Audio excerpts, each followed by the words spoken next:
what's going on, YouTube? The Bearded Baron here. If you are new to Phasmophobia, whether for the upcoming console release or if this is just spooky season and you wanted to try this out, this is the video for you. I have over 3,000 hours in Phasmophobia, and today I'm going to walk you through what every single evidence type looks like, how to collect evidence on the ghost, and then at the end of this video, we're also going to walk through together and I'm going to show you how to identify the ghost room, as well as actually complete a match from start to finish. So if you like this video, please give it a like, share it with a friend. If you're new here, please consider subscribing. It really does help me out, and I really am trying to push to 100,000 subscribers before the end of the year. So without further ado, let's get into the video. Okay, so we are loading into the training zone for this one, not because I like the training zone. I feel like it misses out on a lot of information. It is definitely something that you can try out, and I do think you get an achievement for it.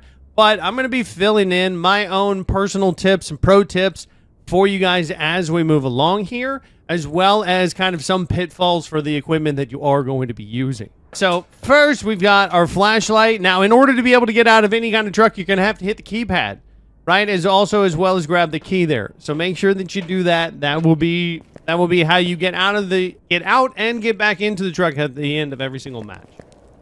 This door is locked for some reason. Why is this door locked? Is there a key someplace over here? Head through the door to the next section. The door just opened. So the first thing that you want to take a look at is your sanity. Now, your sanity level will dictate, one, how aggressive the ghost is, and then two, whether or not that the ghost will hunt. Now, there are some exceptions to this rule, but a bare bones basic is that if your sanity is less than 50%, the ghost can start to hunt you. As long as you stay north of 50%, for the most part, you will not be hunted by a ghost. Like I said, there are a few exceptions to that, but without getting too much into the weeds, just take some sanity medication, and this will increase. Now, there are different tiers of equipment.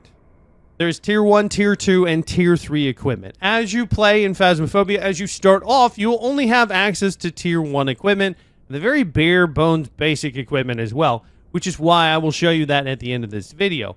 But as you progress through Phasmophobia, you can upgrade your equipment, you can get more equipment, and that will not only help you to identify the ghost faster, but then also survive and complete other secondary objectives as well. So first one, we got the lighting.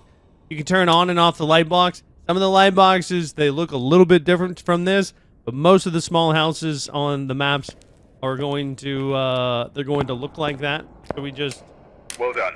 If you turn on too many lights in a house, you will trip the fuse box, right? When you do so, you'll see that it turns red over here. All you have to do is just turn it back on, and it'll turn green, and the lights will turn back on for you. All right, now we've got the EMF reader. Now, the EMF readers are different, like I said, depending on which equipment tier that you work with. But the general idea is that if the ghost interacts with its environment in some way, like that, then what we'll have over here is we'll have EMF activity. This is very good. I believe that EMF readers is one of the best ways to be able to find the ghost room, because it will track the EMF activity of the ghost. Next up here, we've got UV. Now, UV is really good. Right? We'll always be with you. What? Now, some of the doors, right? You will have UV. You will have handprints here. Okay, you will also get footprints via salt, right? So when you do actually get salt, and you can actually place salt down onto the floor, if the ghost walks through it, and it does have ultraviolet as one of the identifiers for it, then you will see footprints in the salt as well. Oftentimes, that's easier to get a footprint to verify that you have UV versus actually it touching on a door or flipping on a light switch or tapping on a window. So keep that in mind as well. Now, in my personal opinion, Tier 1 thermometer is the best thermometer because it's constantly reading, right? Basically, what we are looking for here is that the temperature actually drops below the 0 degrees Celsius, 32 degrees Celsius here. So it actually will drop below that. A lot of the ghosts will actually just sit at roughly around 33 degrees Fahrenheit, and it won't move. Right, or it'll fluctuate back and forth between them, but it won't actually dip below it. You will know freezing because it will actually dip below it. A lot of old players who have played this will say that freezing breath, right? Because it used to be if you saw your breath, that meant freezing temps. No longer the case. You got to go with a thermometer now. So basically all you have to do is walk into the room and then just wait as you see which one, as the temperature starts to drop, whether or not that it's going to be in that room, right? Now, I will tell you from my personal experience that you will see the temperature kind of drop a lot faster if it is in the if it is that particular room. So like this one is probably that room, just for training purposes. Now, pro tip, if you're inside of a house, turning on the power will warm everything else up. See how we've dropped below 32 degrees Celsius, 0 degrees, or 0 degrees Celsius, 32 degrees Fahrenheit, and we've dropped well below that. That's how you know that's the freezing temps. But if you turn on the power inside the house, it will warm up every other subsequent room, and you can actually use the thermometer as well. It's another great tool for helping to find the ghost room, because the ghost room will be much colder than every other room in the house. Now we're moving on to the bane of my existence, the DOTS projectors. The reason why I don't like this one for the DOTS projectors for this is because one, the tier 1 DOTS it's really bad. It's just, they're really bad. I could show you some tips to be able to help you out as far as for placing it and getting it in better positions. But then two, the example that they give you here is not what you would actually, really what you would see in a ghost hunt. Primarily because the ghost is constantly moving, right? He's going to be moving around inside the room. It's going to be interacting with different objects. And as you will see here, these don't actually move. So what we were kind of looking for is like a silhouette of the ghost. Good job. Right? But this right here is not a ghost model that you will see in game, right? You will actually see the different ghost models, and that's how you would be able to determine where it is. Now, or to be able to determine that you do have a DOTS ghost. Now, a pro tip with the DOTS is that you can actually place them down by holding down the F key, or if you're on console, whatever key that actually allows you to be able to place it. If you hold it down, and then you move either your joystick or your mouse, you can actually turn where it goes. So you can actually place this down, set it there, and now it's pointing towards whatever wall. I highly recommend getting 2 DOTS pens and kind of crossing them over each other inside of a room. That way it maximizes the amount of dots that you actually get in that area. And then simply set up a camera to point at that spot. And that way you can just look for dots from the van. I'll show you that later on, but that's the general idea behind that. Now, this next part is probably going to stop a lot of people from completing this section. And that is simply because, for whatever reason, it's like hit or miss as to whether or not that actually picks it up. Welcome to Phasmophobia. But this section right here, we're looking for orbs. The idea, you're going to be looking inside the viewfinder here. Okay, and what we're looking for is we are looking for a tiny dot. If you're a pro, you actually have already seen the tiny dot. But we're looking for a tiny dot that's kind of going to be floating around. Now, if you're outside in an area in like Maple Lodge Campsite or Woodwind, and you are looking for orbs, how you distinguish orbs between orbs and like snow, for example, is that the orbs will actually trend upwards. So everything else, all the snow will continuously go straight down, but the orbs will actually kind of curve upwards. So it's kind of harder to see. I recommend if you are newer to the game, maybe stick to inside maps versus doing the outside maps, but you just play along with it. So what we were looking for in the viewfinder is that little white dot right there that we can see in the night vision camera. Nice work. And that's what we were looking for. Now, why? I think that you have to kind of get close enough to it in order to trigger it through this section, and I think that stopped a lot of people before in the past. But that's basically what you're looking for. Now, the camera is also another tool that you can place down.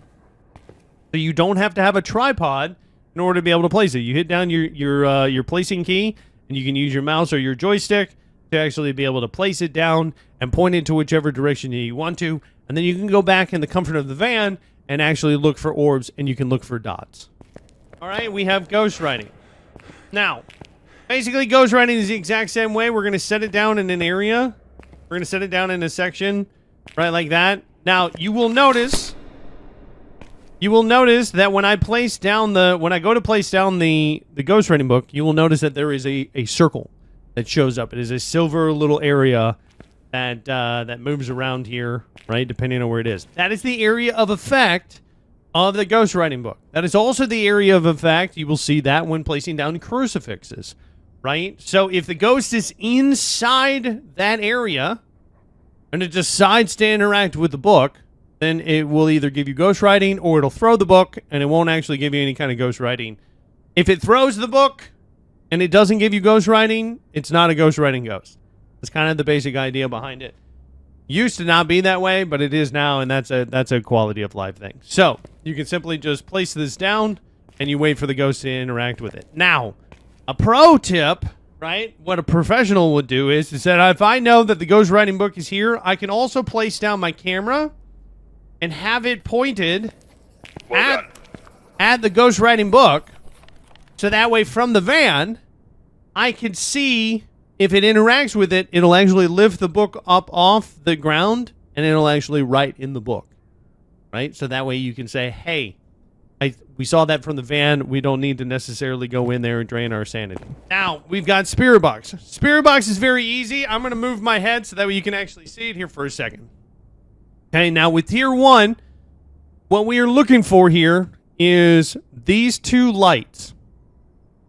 When I push on the button to talk, you will notice that this light actually lights up.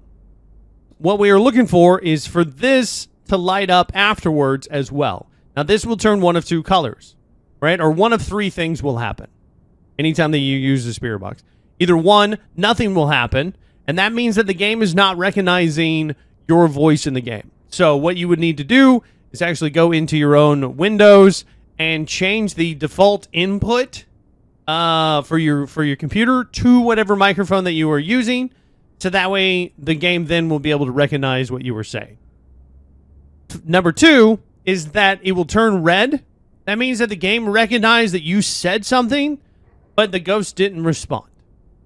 And thirdly, if it turns white and you hear something come out of the Spirit Box, that means that you have Spirit Box activity.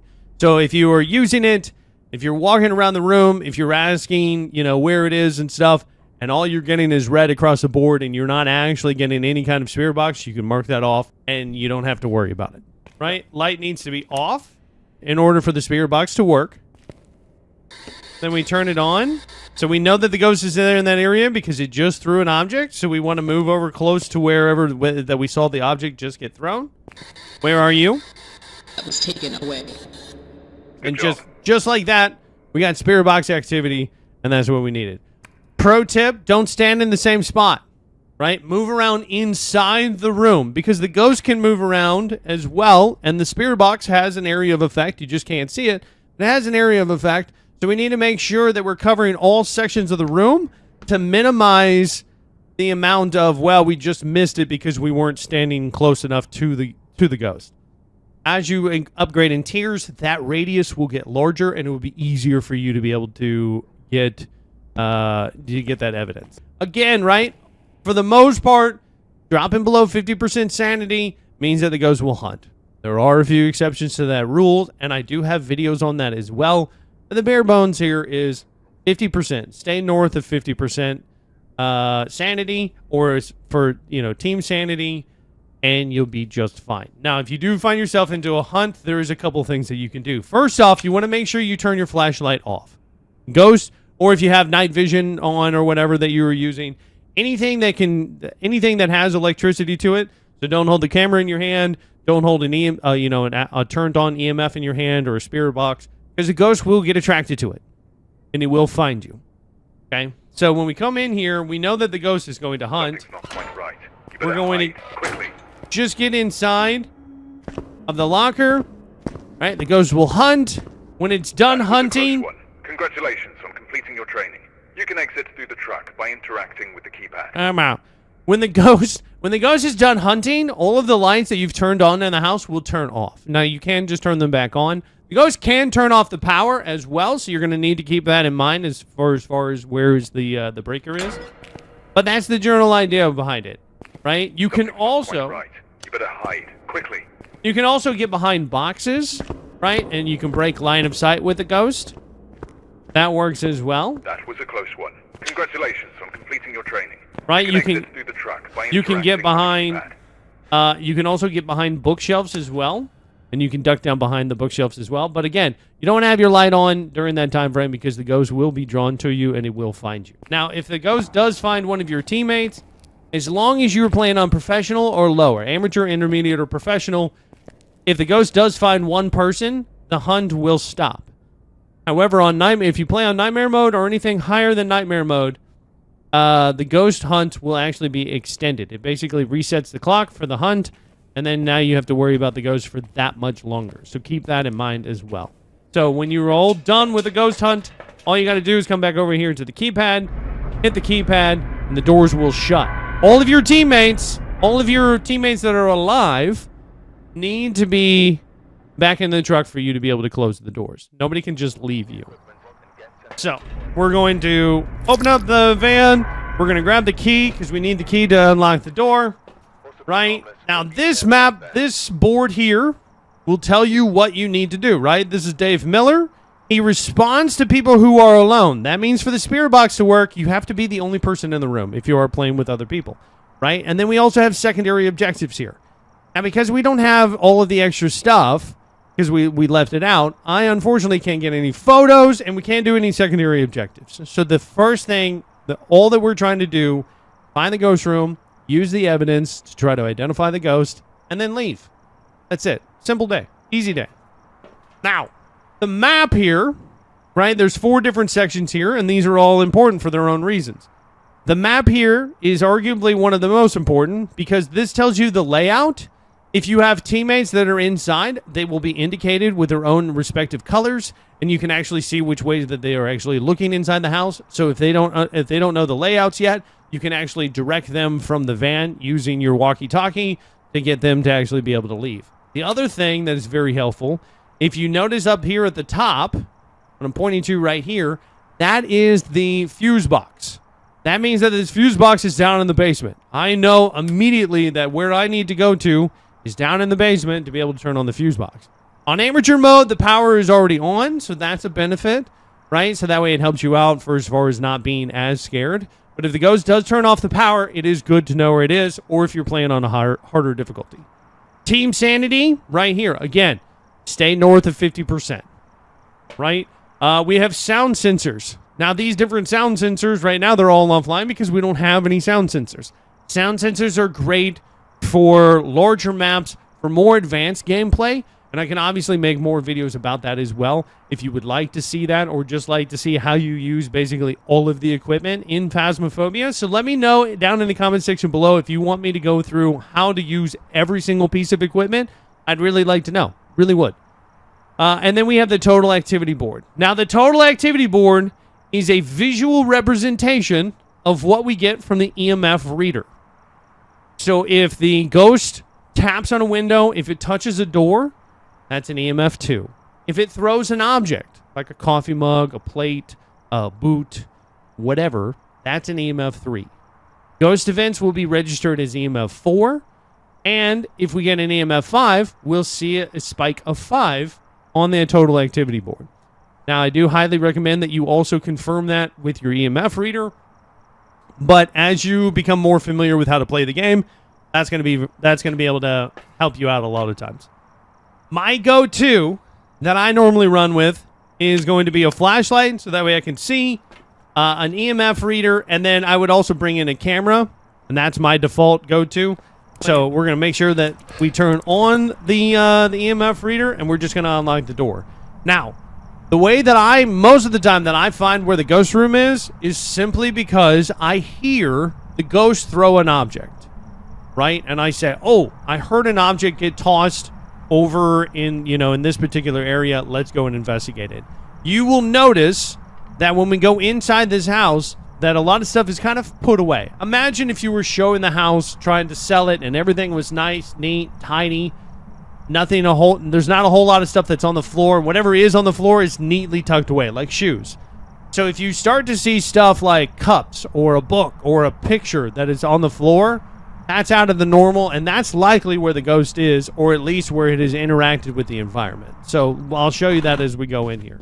So now what we do is now you can go in and you can turn on the light, and we can take a look. Now, there are, on every single map, there is going to be a bone and a cursed object. You can get photos of both, right? You can also, to get credit for the bone, you actually need to go up and hit the interaction key to actually be able to pick up the bone. Taking a photo of it is extra. I highly recommend it.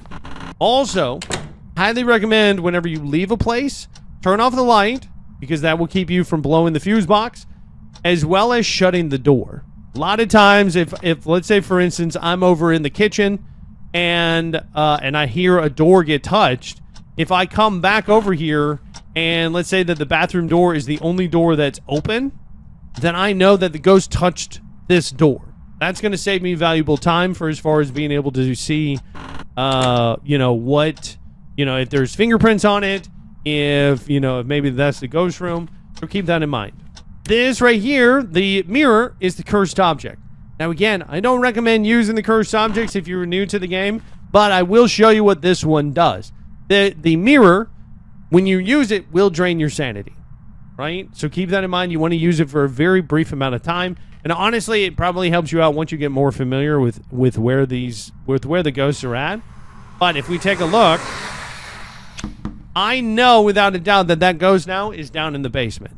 Now, as a result of using the haunted mirror, I will show you what that did to my sanity. So now you can see my sanity went from basically from around 100 to like 80%, right? Just from using it. So again, if you're not comfortable with using that, I don't recommend it, right? Just do like I said, keep the EMF reader on, start investigating, start exploring around the house, making sure that you've got doors that are shut. Now, we do know that the ghost is down here in the basement. So we're going to come down here to the basement. We're going to take a look here to see if we see anything that's out of place. Now, we see this bucket over here that's knocked over, right? That's an indicator. Now, the ghost is either done one of two things. It's either turned off the power or it's turned off the light. Now, in this case, it's turned off the light. So we should get an EMF reading on this light switch, as well as it started to throw stuff around here. So now we know that it's thrown this paint can. You will also see your breath in these rooms. It's not an indicator that you have freezing temps, but it does tell you, it does give you an idea that, yep, this is the right room. This is the ghost room that we're dealing with. Now, I'm going to turn off my camera, or I'm going to turn off my flashlight. We're going to turn off the light, so that way I can look over here real quick to see if we have orbs, right? It's much easier to be able to see that if you have the lights turned off. So that's something to keep in mind. Now, I know as well that we're going to also set down this camera here, and I'm going to point it towards the middle of the room. That is a ghost event, right? The ghost will start to do that, especially when your sanity is starting to drop. So keep that in mind as well, because when that does happen, it will drain your sanity. So the name of the game is simply going in, grabbing what evidence, grabbing the equipment, setting it up, so that way we can check it from the van. So now you see, this is my camera that we've set up inside the basement. So now I can look for stuff inside the comfort of the van versus actually having to go in. Now you can see my sanity is already at 65%. That's partially because of the ghost event, and then also because we've been hanging around inside the dark as well. I'm going to grab the ghost writing book, the dots, and the thermometer. Primarily because all three of those objects, we can run in, we can set those stuff down, we can set it up, and then we can say, hey, okay, let's go back to the van and let's see what we've got, if we have anything. Right? So I'm going to turn on this light. We're going to place the dots. I'm going to place it right here on the edge, pointed in towards the middle of the room over here. I'm going to set down the camera. We're also going to point that towards the middle of the room. I'm going to put the thermometer in here, and we're going to set down the book. Right? Just to make sure that it's up out of the way. And then as we leave, we're going to turn off the light. Because a lot of the stuff, the dots And the orbs, much easier to be able to be seen in the dark. I know that a lot of folks is going to be absolutely terrified when they go inside. They don't want to be in the dark at all. So that's something to look at. Now, remember how I told you that we're looking for visual representations? We can see here, see this spike of 5? It's actually a decrease of 5 because the whatever that caused that 5 to happen is going down. So I can go into my journal, and we can put in here, probably without a doubt, that it is an EMF 5. Right? We're still going to confirm that with our EMF reader, but visually speaking, when you see that on the activity board, you can, it is a good indicator. Now, this is what our camera looks like. As you get more cameras, as you get tripods, you can set them up and give you different angles of the room. Like I said, it becomes much, much easier to be able to see all of that kind of stuff. I have a feeling that what we are dealing with here is the twins, from my own personal experience. Right, which is going to give us EMF 5, Spirit Box, and freezing temps. So now what I want to do is I want to go in, and we're going to test for Spirit Box, and we're also going to test for UV. Right? Again, UV is going to be on doors. It's going to be on light switches. It's also going to be footprints made out of salt. So keep that in mind. We're going to keep the light off. So what I recommend in this kind of situation is having the lights on up top here, and then go down into the basement or whatever room that it is, ask your questions, and then come back out to the lighted area so that way you don't drain your sanity. Where are you? Stage 4 and 1. And there you go. We got Spirit Box, so we can mark that down as well. And then we're going to take a look here at the we're not yet at freezing temps, but we are getting closer to that threshold. So that's something we're going to have to take a look at. But what we actually do have here is ghostwriting. Now, it's hard to see with the Tier 1 book, but the pro tip here is that if you see something, if you don't see the pen in the book anymore, then that means that it wrote in the book. There's another ghost event. It'll probably blow out the light. No, it didn't. That's good. That's a red light event. That can happen, right? You don't want to run into the ghost during those events because it will drain your sanity even more, so try to avoid that if at all possible. So because we got Spirit Box, Ghost Writing, and EMF 5, then this is a spirit. This is what we're dealing with. At this point in time, we could say, hey, I know that it's a spirit. We're going to go ahead and leave. But like I said, I wanted to show you guys what the EMF 5 actually looks like. Another pro tip that you can do as well, that I recommend, is as you are investigating these different places, when you find the ghost room, is to understand and find the best place to go to in the event that it does hunt. Like in this situation, the best place that I will go to and I will hide will be over here behind these pieces of plywood. Right? This breaks the line of sight from the ghost. I can stand back over here in this corner and we will be fine. Additionally, if we were someplace, let's say that we were out here someplace, you do have other things that are available to you as well. You have different closets that you can open. The closet doors actually have the French door style, whereas regular rooms will have just a normal door. So that's how you can indicate where they are at. When you play it on harder difficulties, you will find that those locations are blocked. They're filled with boxes. You can't actually use them. So just keep in mind of that, right? Locker doors inside of the garage as well is another good place to be able to hide. Now the ghost has turned off the power, right? We're going to come back down here with our EMF reader. See if we can get EMF 5 at all. Now we might not have EMF 5, right? With what we have. We might not. We have not gotten it yet. Other things, though, that we can start to rule out. We can say, okay, well, we didn't see orbs. So we can you can also rule out if you don't get something. If you've tested for something, if we tested for Spirit Box and we didn't get it, you could rule that out.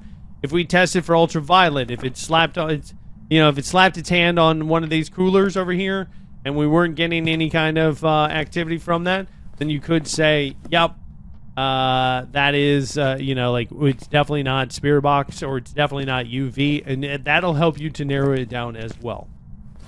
Now, based off of this, these are actually pretty fun hunts. I know that sounds crazy, but these are actually kind of fun ghosts to go against in a hunt. Moroi will move faster based off of your sanity.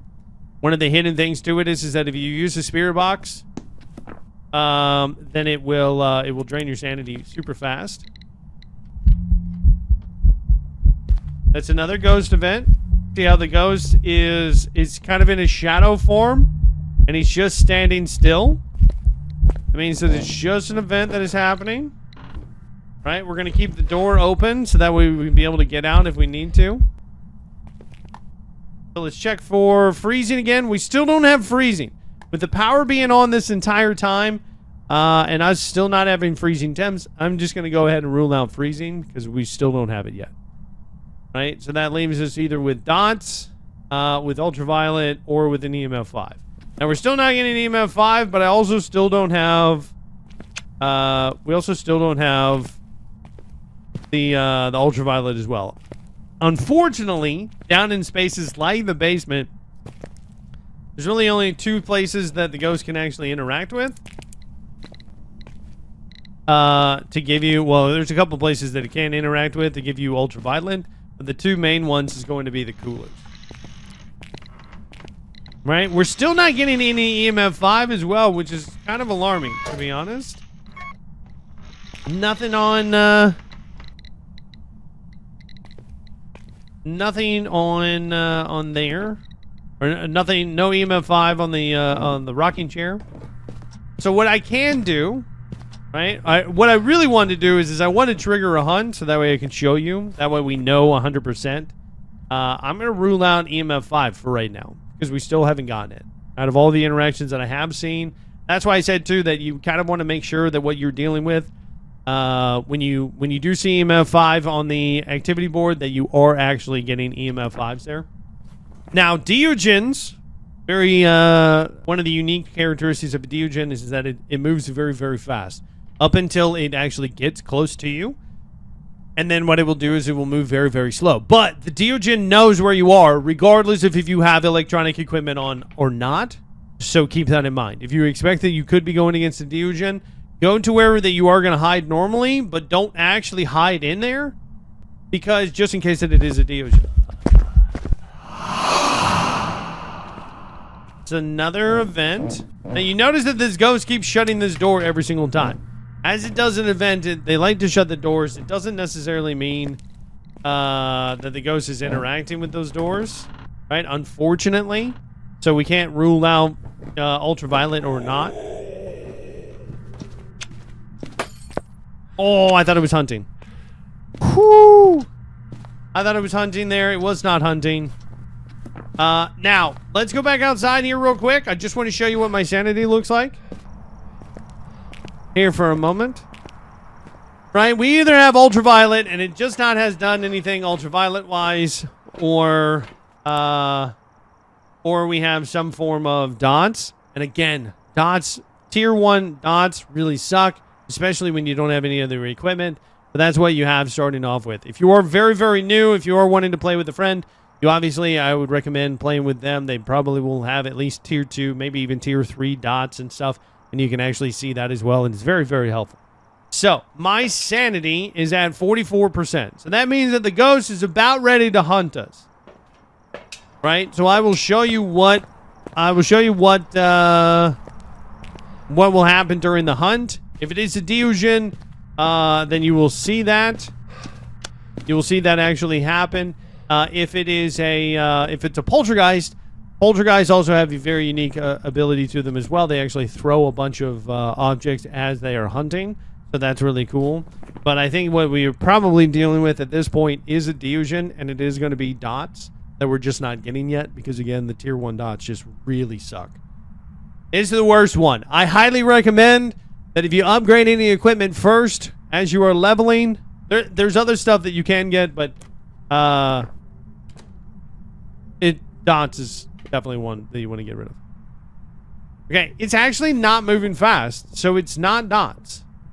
It's not a Deogen. So that means it's either a spirit or a poltergeist. Okay, and just like that, the hunt is over. right? Turned off all of the power again, except for when it blew out over there. This kind of sucks. I'm not gonna lie, this kind of sucks. Still no freezing. This kind of sucks just because, like I said, we still have not gotten another piece of evidence. Haven't gotten that third piece of evidence because I can't get the ghost to actually interact with anything. This would be a lot easier with like salt, because then again I can put down the salt. We'd be able to tell for sure. Oh, there he goes. There's the fingerprints. So the UV will keep the fingerprints lit up. You can take photos of those fingerprints if you need to. They're good photos as well. They only last, fingerprints only last for about 60 seconds, give or take, after each, after the ghost interacts with its environment, right? So when it touches something. So we got ultraviolet ghost writing in spirit box. So what we are dealing with is a poltergeist. Poltergeists love to throw things. They love to toss objects around. So that's what we've got. We got all three of them there. Hopefully you guys have seen basically the use of how you would use all this stuff during a hunt as well. Where to hide. Like I said, I've got a ton of other guides as well. That's generally the basic idea. And we can see all of this interaction here. So what we're seeing, the reason why we're seeing these big jumps like this, is primarily because it's throwing multiple objects at one time. It's touching a lot of stuff so quickly that the activity board can't spit out that information fast enough. So it just kind of doubles up, right? It touches two objects, so that's, you know, two EMF2s together, and it looks like a 4. That kind of thing. So once you've figured out what the ghost is, right, leave. If you're not comfortable enough with, let's say that your sanity is dropped down to that 50% threshold, and you're like, I don't want to be here. I don't want to be here during a hunt. We only have 2 pieces of evidence. Take a best guess. Take a best guess. Leave. Right? It's much easier for you to just take a best guess and say, okay, this is what I think that it is, and get some money for getting the ghost wrong potentially than it is for dying, and then you potentially lose all of that money that you've earned, especially on the harder levels. You don't have insurance and stuff, so you won't get that money returned to you. So just keep that in mind. And then when you're all ready to leave, hit the button, set up the doors, and then you're good. You know, you're good to go. Now, if you want to check out the individual, you know, the weaknesses and strengths of each one of the ghosts, you can do so on your journal, right? So all you got to do is hit J or whatever the button is for your journal, and you go over to the evidence tab, so you can fiddle around with it, and you can actually see like what different ghosts give you, you know, what information, as well as if you click on the ghost tab, it will actually show you all of the different ghosts, and it'll tell you like, oh, the weakness is Mylings are more frequently they give you paranormal sounds, and they are much quieter when they are hunting, right? Or, you know, like a revenant.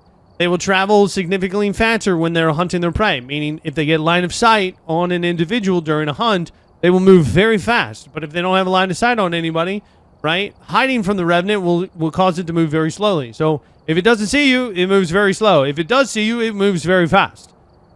Those kind of things. So you can check those out as well. You can see the photos that you took from the previous match, or the previous matches that you do have, as well as you can go into the breakdown. You can see the individual, the you know, how much of the ghost interacted, how many events it did, how many hunts it did, how long you know it took you to do the match.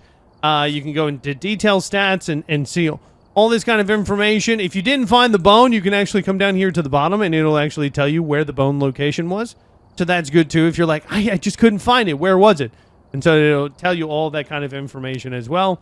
And it'll also say, hey, here's what you got for you correctly identified the ghost.